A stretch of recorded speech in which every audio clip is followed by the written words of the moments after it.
almost like an antidote to war in a way, because it's, you know, it demands that we speak to each other, and that's another part of the appeal. We're kind of reaching the end of our rope here, and I know the audience is like, we got to go home. We got here like 7 hours ago or something.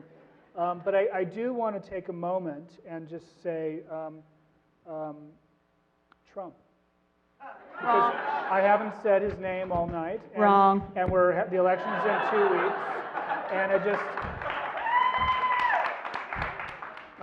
first of all, I want to make can we, in the last 2 minutes of this show, make sense of this guy? No. Or this moment? Or how do we explain this? Well, after this election, I think we just need to figure out, he's obviously tapping into something that exists in our country, is part of the belief patterns and values of a whole lot of people, right? Not necessarily Republicans, but some of them are, but just a whole lot of people who show up at his rallies, maybe never have been active in politics before.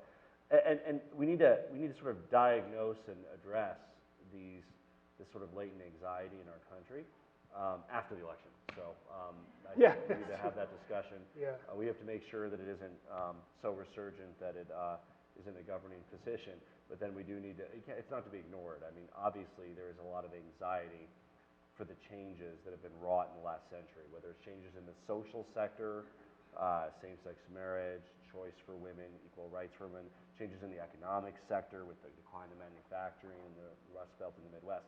I mean, these are things that have happened, and you know, there is a latent anxiety there about an America that was. Frankly, many of us are look forward to America that is and will be as a more fair, better, more just America.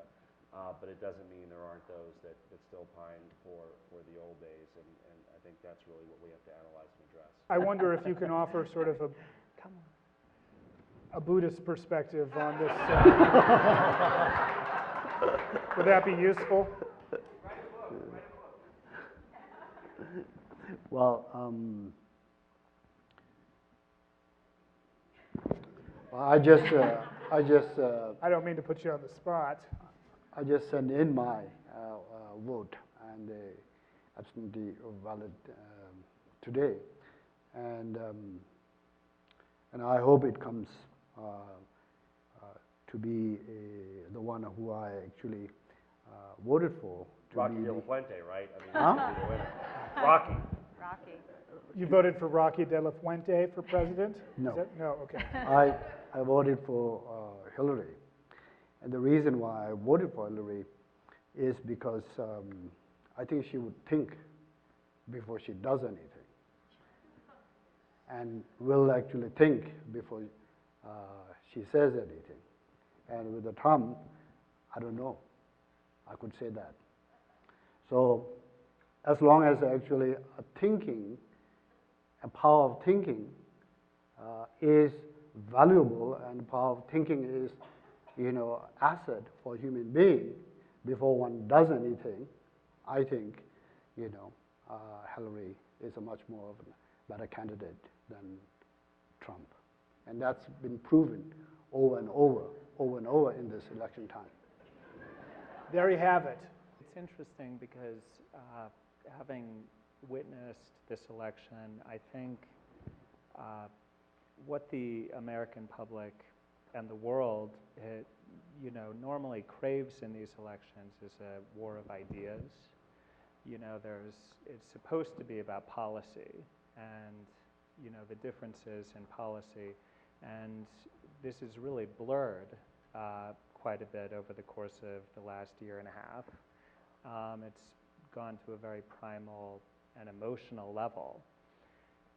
I would almost go so far as to say that it is intended to be more scientific, perhaps, and it's actually become more artistic in the way that it's being approached, because, you know, we're paying attention to things that are distracting, you know, the tone of people's voices, the words they use, what they wear, you know, things that perhaps have nothing to do with the worlds that we're trying to form. And so, you know, as a follow-up, I would say I'd like to see a return to actually thinking, you know, because I don't see very many people, they're activated, but they're activated on an emotional level where thought processes are not happening. Right. You know, they're either angry or they're happy or they're staunchly in one position or another. You know, it's easy to forget that that both sides have good ideas, and you know that the concept behind our democracy is compromise, and it was intentionally designed to make change difficult. There's supposed to be a debate of ideas, not yelling at each other and insulting and using inflammatory language. No, you're the puppet. What a nasty man. Yeah, what a nasty man.